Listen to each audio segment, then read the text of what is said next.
Calorosas saudações e hoje vamos assistir a um dos maiores arrasos à comunicação social devido ao facto de se estarem constantemente a enganar e a falhar nas sondagens. Uma coisa que é muito mais fácil de acertar é no botão do like neste vídeo porque ele está à vista de toda a gente. Portanto, meus amigos, metam like neste vídeo e subscrevam o canal para chegarmos aos 140 mil subscritores e partilhem também nas vossas redes sociais. Têm aqui as minhas no vosso canto superior direito e podem usar o código SOUSA10 na Prozis para 10% de desconto em vários produtos. 10% mesmo. Isto não é uma sondagem, não nos enganamos, não é? Bom, vamos então ver aqui o embaixador António Martins da Cruz, que ontem foi convidado do Expresso da Meia-Noite, e vamos ver o que é que aconteceu. Ontem, no caso, eu estou a gravar este vídeo depois da meia-noite, porque é o Expresso da Meia-Noite, não é? Portanto, tecnicamente, já verão o vídeo amanhã, embora isto já seja de madrugada. Mas, enfim, vamos então ver. Muito obrigado pelo convite, boa noite a todos. Obrigado a nós. Deixe-me só fazer uma pequena observação no início, que é o seguinte: como todos nós sabemos, falharam as sondagens. E eu acho que falharam redondamente os comentários de muitos comentadores que passaram por esta mesa e por outras mesas, e até de alguns jornalistas, que não tiveram nem a objetividade nem a neutralidade que quem nos está a ouvir esperava. Será falta de neutralidade ou será que não conseguimos perceber bem aquilo que verdadeiramente interessa às pessoas? Eu darei aqui a minha opinião muito concreta. É mesmo uma falta de neutralidade, porque nem foi tanto aquilo que foi dito, porque as pessoas podem ter diferentes opiniões. Eu inicialmente também não acharia que o Trump ganhasse, embora eu prefira pessoalmente, não é surpresa para ninguém, que o Trump ganhe, não é? Mas eu achava que não ia por uma simples razão, porque o trumpismo já tem 9, 10 anos enquanto ideia, e parece-me que Donald Trump estaria mais desgastado agora do que propriamente anteriormente. Mas era uma razão do ponto de vista racional. O que eu vi foi comportamentos emocionais na comunicação social, como o próprio Ricardo Costa, a dizer em pleno direto de Washington: eu estou no Twitter e eu sigo os maluquinhos todos do Trump. Eu peço desculpa, mas um jornalista não pode dizer isto. Daquela forma não pode dizer isto. Pode dizer aquilo de milhentas formas. Pode dizer, devido ao meu contexto profissional, eu tenho que seguir muitos apoiantes de Donald Trump. Ora, a dizer que segue os maluquinhos do Trump, o que está a fazer é denegrir determinada parte do eleitorado de um dos candidatos políticos. A realidade é essa. Depois tive uma comentadora que foi para a CNN dizer que estava doente só por causa da eleição de um Presidente da República dos Estados Unidos. Está doente porquê? Por um normal processo democrático? E tal tem a voz anasalada porque o Trump foi eleito. Depois, enfim, já para não falar dos variadíssimos comentários completamente facciosos a fazerem comparações ridículas entre a eleição do Trump a um processo ditatorial que não existe nos Estados Unidos. Até porque, mesmo que o Trump fosse uma ameaça às instituições democráticas, que no caso não é, as instituições democráticas dos Estados Unidos têm preparações para se protegerem desse tipo de ameaças muito acima do que qualquer instituição do tipo europeu. Portanto, o que nós assistimos não foi um exercício de comentário neutro. O que nós assistimos foi um exercício de propaganda. Não digo sempre, há exceções, mas o problema é esse. Foram exceções, não foi a regra. Pois, então quando não se percebe bem é melhor não dizer nada. Se quer a minha opinião, não se pode ter estados de alma quando se fazem comentários, sobretudo sobre outro país. Indo à sua pergunta... Mas podem não ser estados de alma. O que lhe perguntava já agora é se não acha que podemos estar enganados ou pode ter havido uma mudança naquilo que verdadeiramente são os temas que mais interessam às pessoas. Bom, há mudanças e mudanças. Não vamos entrar por aí, porque senão eu não quero estar a citar casos concretos, mas eu acho que... Acha que houve uma análise bias, é isso? Acho, sim senhor, houve uma análise enviesada, para usar uma expressão portuguesa. Sim. Na sua maioria enviesada. Nem todos, obviamente. Mais adepta da teoria e da ideologia de Kamala Harris e sobretudo contra Donald Trump. Sobretudo contra Donald Trump. Não há nada. Vamos lá ver. A senhora Kamala Harris foi uma vice-presidente apagada, foi uma candidata apagada, que não conseguiu passar a mensagem como se viu, e daqui a 10 anos, se tiver uma nota de rodapé num livro de história dos Estados Unidos, já tem muita sorte. Mesmo assim, deixe-me perguntar-lhe, mesmo assim, depois daquele fracasso, daquela passagem entre Biden e ela, não acha que ela ainda assim conseguiu fazer uma campanha com algum valor, depois de tudo o que se passou no Partido Democrata? Fez a campanha possível com o Sr. Biden nas costas como mochila. E isso prejudicou, obviamente, a mensagem que ela queria passar e a percepção da maioria dos eleitores, como se provou. Sabe o que é que eu acho curioso? É que Eu aqui acabo por concordar em parte, não toda, já explico onde é que eu discordo, com o embaixador António Martins da Cruz por uma simples razão. Que é, eu percebo o argumento de daqui a 10 anos, se ela tiver uma nota de rodapé nos livros de história, já é muito bom. E eu concordo no sentido em que ela acaba por ser irrelevante do ponto de vista eleitoral, só que eu vejo isso de outra forma.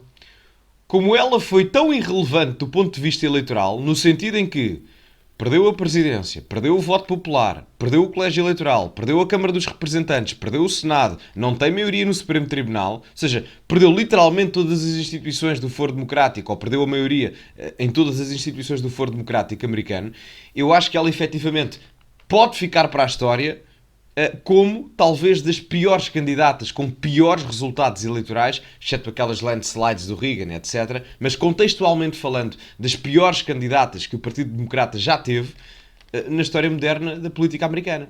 Portanto, eu concordo no sentido em que torna-se irrelevante. O meu argumento é, se calhar foi tão irrelevante que a nota de rodapé torna-se maior pela derrota estrondosa, pelo tarião, entre aspas, figurativamente falando, que ela levou eleitoralmente do Donald Trump, só se for por aí. Ou seja, ficando na história, fica por maus motivos.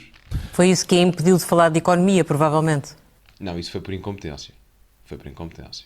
Foi por incompetência total, porque a Kamala Harris, eu não sei se acompanharam a campanha, desculpem interromper já, mas a Kamala a falar de economia, por amor de Deus. Por amor de Deus. É uma coisa impressionante. Ela falou Pela negativa.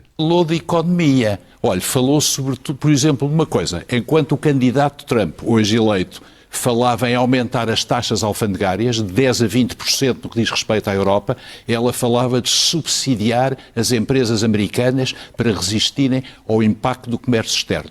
Exatamente a mesma coisa que fez a Europa, aumentando as taxas das viaturas elétricas chinesas, acusando a China de subsidiar as empresas. Portanto, voltamos sempre ao mesmo, que é um risco que estamos a correr, e para responder à sua pergunta inicial, é um dos riscos que os americanos chamam weaponized economy, ou seja, tornar a economia uma arma de guerra. Agora, o que é que nós temos que estar muito atentos à próxima presidência do Sr. Trump. 4 ou 5 coisas. Primeiro, obviamente, a Ucrânia. Segundo, a defesa europeia. A defesa, eu não digo a defesa europeia, mas a NATO. O que para Portugal, que é um país atlântico e europeu, tem muita importância. Só antes do embaixador dar aqui mais 3 pontos, esta questão é importante da defesa europeia, e ele antes dá aqui um ponto interessante, que é a economia como arma de guerra. E é uma mudança muito interessante do ponto de vista geoestratégico que os Estados Unidos estão a ter, porque os Estados Unidos até agora, pelo menos na história moderna, principalmente no pós-Segunda Guerra até agora, tinham uma abordagem muito de hard power, ou seja, de força bruta, de violência militar, etc. E parece-me que agora o início deste isolacionismo americano do ponto de vista geopolítico global começa uma nova era de soft power naquilo que é a diplomacia americana. Ou seja, se antes as intervenções militares com hard force, que iam a todo o gás para o Médio Oriente, para a Ásia Central, para outras regiões em determinados momentos em África, acontecia de uma forma recorrente, agora o isolacionismo americano vai ter um approach diferente. Talvez, se quiserem, a meu ver, parece-me que vai haver...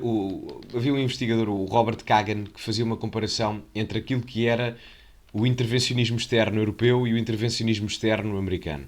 Ele dizia que, no caso, a Europa era Vênus, que era a deusa do amor, pelo seu soft power, pela diplomacia, por tentar resolver as coisas de uma forma pacífica, e depois tínhamos os Estados Unidos com Marte, o deus da guerra, que basicamente faziam tudo à bruta, com força, não é? E, portanto, mais numa perspectiva violenta. E nesse aspecto ele fazia essa diferenciação, que eu acho que agora vai deixar de existir. Ou seja, parece-me que os Estados Unidos com Trump, ou com Kamala também, mas com Trump mais rapidamente, passam a ter uma visão mais Vênus e não tão Marte, se me faço entender. Ou seja, aproximam-se mais do soft power, com uma diplomacia mais incrementada e não tanto intervencionismo militar. Porque até o próprio público americano não aprecia isso. A guerra no Iraque completamente desgastada, as intervenções militares até na Ucrânia não têm uma grande aprovação política e pública nos Estados Unidos.